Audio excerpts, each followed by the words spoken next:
नमस्कार दोस्तों, इस वक्त की सीधी तस्वीरें आप हरियाणा करनाल के ताऊ देवीलाल चौक से देख रहे हैं। जैसा कि आप सभी को पता ही है कि दिव्यांशु बुद्धिराजा को लोकसभा प्रत्याशी बनाया गया है, तो उसकी खुशी में आज करनाल के ताऊ देवीलाल चौक में उनका स्वागत करने के लिए आप देख सकते हैं किस तरीके से बहुत ज़्यादा लोग जो है पहुँचे हैं, युवा पहुँचे हैं। काफ़ी ज़्यादा खुशियाँ जो है इनमें नजरने को मिल रही हैं। तो आप देख सकते हैं जल्द ही दिव्यांशु बुद्धिराजा जो है पहुँचने वाले हैं यहाँ पर। तो मेरी आप सभी लोगों से अपील रहेगी, आप लोग इस वीडियो को शेयर अवश्य करना। आप देख सकते हैं किस तरीके से उनके स्वागत के लिए यहाँ पर लोग खड़े हैं और अभी दिव्यांशु बुद्धिराजा जो है जल्द ही यहाँ पर पहुँचने वाले हैं। देख सकते हैं तस्वीरों में दिव्यांशु बुद्धिराजा करनाल के देवीलाल चौक में पहुँच चुके हैं और आप देख सकते हैं किस तरीके से ढोल बाजों के साथ और नाच नाच कर जो है बहुत ज़्यादा लोग से स्वागत किया जा रहा है।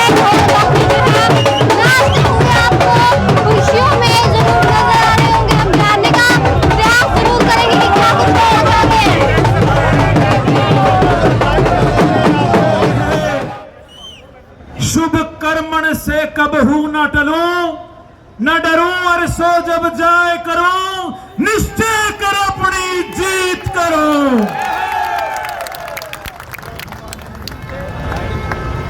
इस 31 साल के नौजवान को कांग्रेस आला कमान ने करनाल लोकसभा से कांग्रेस का प्रत्याशी बनाया है। मैं कांग्रेस आला कमान का, हमारे राष्ट्रीय अध्यक्ष श्री मल्लिकार्जुन खड़गे जी का, यूपीए की चेयरपर्सन मैडम सोनिया गांधी जी का, कांग्रेस के पूर्व राष्ट्रीय अध्यक्ष और हरियाणा के बब्बर शेर नेता चौधरी भूपेंद्र सिंह हुड्डा जी का, हमारे प्रदेश अध्यक्ष चौधरी उदयभान जी का और मेरे जैसे साधारण से परिवार के नौजवानों को हमेशा आगे बढ़ाने का जो व्यक्ति काम करता है, मेरे हर दिल अजीज नेता चौधरी भूपेंद्र सिंह हुड्डा जी का, दीपक बाबरिया जी का और समस्त कांग्रेस की लीडरशिप का मैं धन्यवाद करता हूं कि मेरे जैसे परिवार से जो नौजवान आता है, शायद सपने में भी ये बात नहीं सोचता कि इतनी छोटी सी उम्र में कांग्रेस पार्टी ने जिस प्रकार से मेरे पर विश्वास जताकर मेरे को करनाल के अंदर आपकी सेवा करने का जो मौका दिया है, ये बात मैं इसलिए कह रहा हूं क्योंकि मैं बताना चाहूंगा, मेरे घर में आज तक किसी ने एमसी का भी चुनाव नहीं लड़ रखा। मेरे घर से आज तक कोई पार्षद तक नहीं बना, कोई सरपंच तक नहीं बना, लेकिन पिछले 12 सालों से हरियाणा के नौजवानों की आवाज को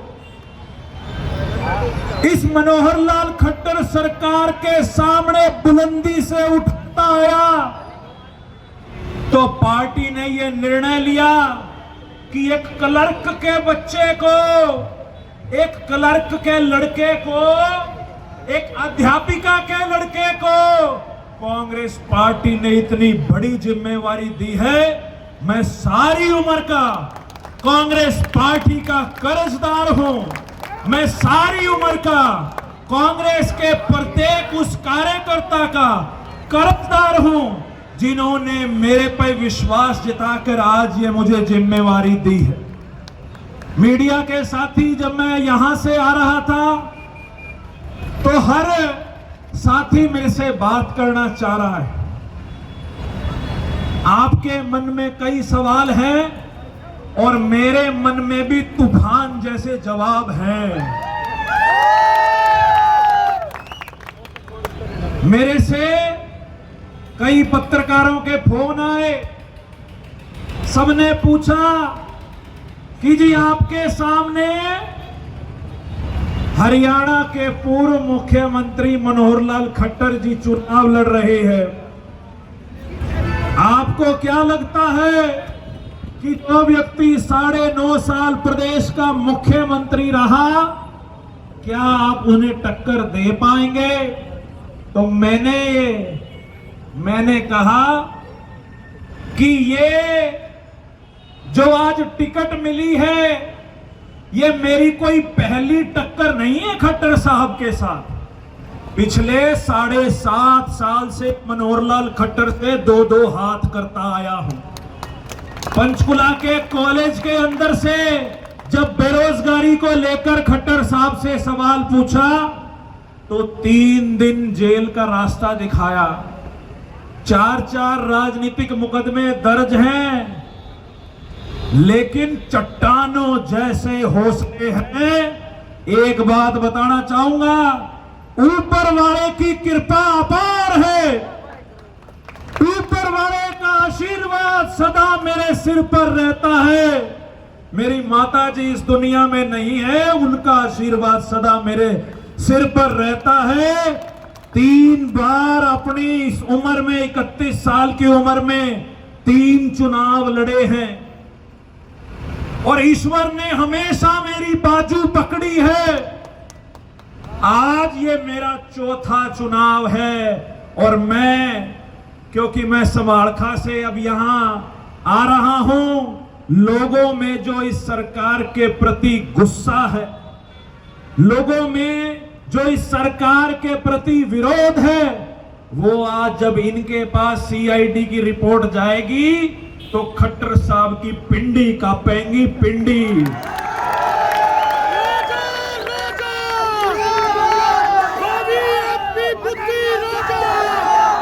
मनोहर लाल खट्टर जी,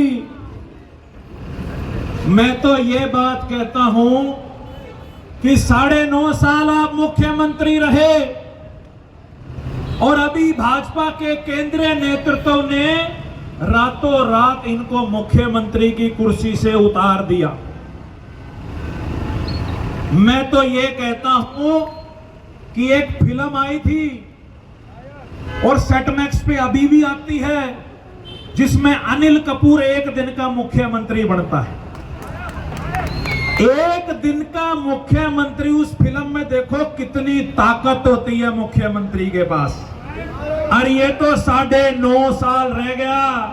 9.5 साल में जे हरियाणा की जनता को खुश नहीं कर पाया तो अब ये भला क्या कर लेगा। और इस बात के ऊपर भारतीय जनता पार्टी के केंद्रीय नेतृत्व ने मोहर लगा दी। रातों रात बेइज्जत करके भाजपा के केंद्रीय नेतृत्व ने मनोहर लाल खट्टर जी को CM की कुर्सी से उतार दिया। एक सवाल मैं करनाल की जनता से पूछना चाहूंगा, जिस व्यक्ति के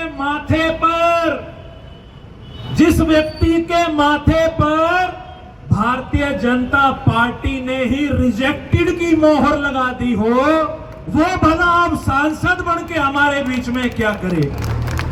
मुझे नहीं लगता कि रिजेक्टेड आदमी को करनाल की जनता एक्सेप्ट करेगी।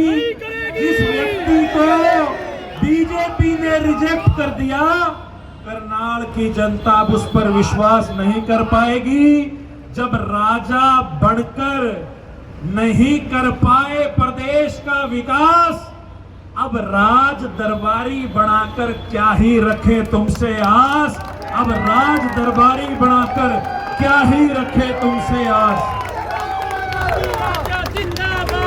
2 दिन पहले मेरी टिकट डिक्लेयर हुई। रात को 11:30 बजे कांग्रेस पार्टी ने लिस्ट जारी करी और जो खट्टर साहब ये कह रहे थे ना कि कांग्रेस के प्रत्याशी मैदान में नहीं आए, मजा नहीं आ रहा। जो ये कह रहे थे कि कांग्रेस के प्रत्याशी मैदान में नहीं आए, मजा नहीं आ रहा। कांग्रेस के प्रत्याशी का खौफ देखो। आप लोगों की ताकत का खौफ देखो। मैं तो करनाल में आज आया हूं, मेरे आने से पहले ही मेरे पे गलत मुकदमे दर्ज कर दिए गए। जगह जगह विपक्ष के लोगों को, विपक्ष की आवाज को दबाने का ये लोग काम कर रहे हैं।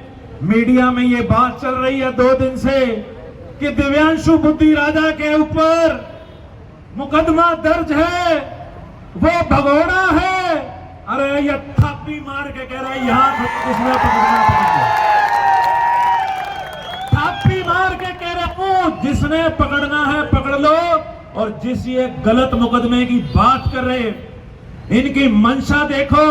हरियाणा के बेरोजगारों की आवाज उठाई, मेरे पे 1 नहीं 5 राजनीतिक मुकदमे दर्ज है और 5 के 5 मुकदमे मनोहर लाल खट्टर जी ने दर्ज कराए हुए।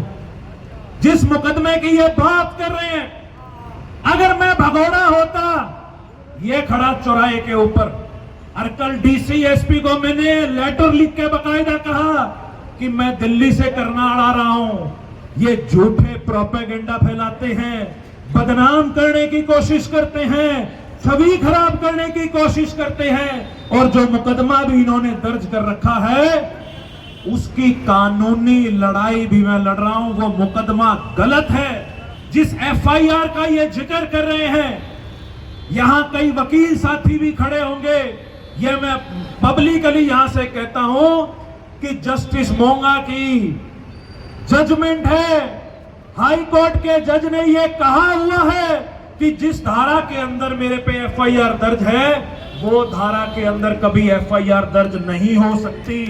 और मुझे तो पता भी नहीं कि मेरे पे इतने दिन पहले एक एफआईआर दर्ज कर दी। जब मेरी टिकट डिक्लेयर हुई तो सुबह 6:30 बजे किसी का व्हाट्सएप पे फोन आता है कि दिव्यांशु जी आपके ऊपर फलाने फलाने केस में एफआईआर दर्ज है।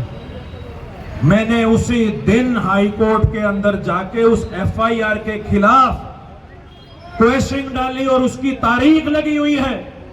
मैं ये बात इसलिए सबके सामने भरी पंचायत में कह रहा हूं कि लड़ाई एक मुख्यमंत्री से नहीं, 2 मुख्यमंत्रियों से लड़ाई है। एक कांग्रेस का कार्यकर्ता मजबूती से सर उठाकर, आंखों में आंखें डालकर भाजपा के एक कार्यकर्ता की बात का मुंह तोड़ जवाब देने का काम करना। जो ये कहे कि कांग्रेस का प्रत्याशी भगोड़ा है, उनसे पूछना कि हरियाणा में असली भगोड़ा तो मनोहर लाल खट्टर है। जो पिछले 8 सालों से हम जो सवाल पूछ रहे हैं, उनका जवाब देने की बजाय भागता फिर रहे हैं। मैं तो मीडिया के माध्यम से भी मैं ये चैलेंज करता हूं प्रदेश के मुख्यमंत्री को, प्रदेश के पूर्व मुख्यमंत्री को। 9.5 साल आपकी सरकार इस प्रदेश के अंदर रही। मैं चैलेंज करता हूं, दिन आपका, समय आपका, जगह आपकी, 9.5 साल में आपकी क्या उपलब्धियां आप लेके आओ और 9.5 साल का कच्चा चिट्ठा मैं लेके आऊंगा। फैसला हो जाएगा, लोग मौजूद होंगे, मीडिया मौजूद होगा, पता लगेगा कि 9.5 साल में मनोहर लाल खट्टर जी ने हरियाणा की जनता के लिए, करनाल के लिए कुछ करा है या नहीं करा। मैं तो आपके आशीर्वाद से और ये युवा शक्ति के जोश से, मैं तो, मेरे मंसूबे जो हैं वो चट्टानों जैसे मंसूबे हैं। ना चुनाव तक रात को 2 घंटे सोऊंगा, पूरी कोशिश करूंगा हर गांव में पहुंचूं, हर मोहल्ले में पहुंचूं, हर कस्बे में पहुंचूं। लेकिन आपका छोटा भाई, आपका बच्चा हूं, और घर में जो छोटा होता है वो सबसे लाडला होता है। और मेरा स्नेह आपके साथ है। उम्र छोटी है लेकिन हौसले बहुत बड़े हैं।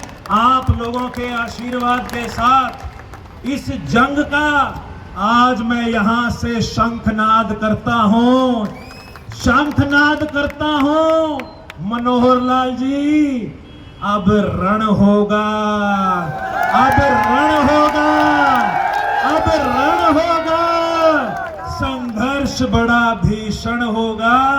खट्टर साहब, जो ये हरियाणा के बाकी आप लोकसभाओं में घूम रहे हैं ना, देख लेना शाम को सीआईडी की रिपोर्ट जाएगी। भी चाचा जी छोड़ो बाकी और संभालो करनाल।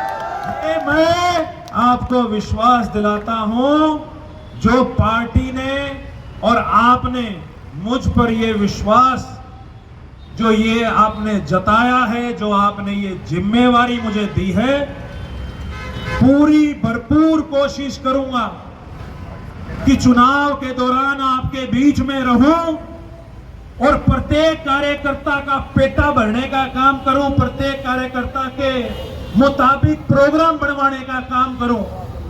एक बात और, आज मुझे टिकट मिली। मैं जब यूनिवर्सिटी में था तो मैं ऐसे ही खड़ा होता था पिछली पंक्ति में, और ये नहीं कि जाते ही सीधा प्रधान बन गए। रात को 2-2 बजे अपने हाथ से पोस्टर लगा रखे हैं, पोस्टर तो नीचे से रगड़ाई खाकर आज यहां तक पहुंचे हैं। मेरे जैसे कार्यकर्ता को टिकट मिली है, ये कोटा किसी का नहीं, ये कार्यकर्ता का कोटा है। कांग्रेस के एक आम कार्यकर्ता को टिकट मिली है और मैं सर झुकाकर, हाथ जोड़कर मैं ये आपसे विनती करता हूं कि अगले 20 दिन 25 दिन आप लोगों ने इस चुनाव को अपना चुनाव समझ, एक एक कार्यकर्ता जब तक अपना चुनाव नहीं समझेगा तब तक खट्टर साहब की छुट्टी नहीं हो पाएगी। और बीजेपी ने तो इन्हें मुख्यमंत्री के पद से हटाया है। मैं तो, क्योंकि मेरे से उम्र में बड़े हैं, मैं सम्मान करता हूं, मैं तो इन्हें बाइज्जत रिटायर करके करनाल से भेजने का काम करूंगा। और हरियाणा के अंदर आज सबसे बड़ी समस्या, और हमारे करनाल लोकसभा में एक ये ट्रेंड शुरू हो गया है विदेशों में जाने का। आज हरियाणा के नौजवान हरियाणा छोड़ कर विदेशों के अंदर डंकी मार रहे हैं, लेकिन सरकार का इसके ऊपर कोई ध्यान नहीं। आपके आशीर्वाद और स्नेह से ये भरोसा दिलवाता हूं कि खट्टर साहब की करनाल से डंकी मरवाने का काम करूंगा। आप सबने यहां पहुंचकर मेरे हौसले को साथ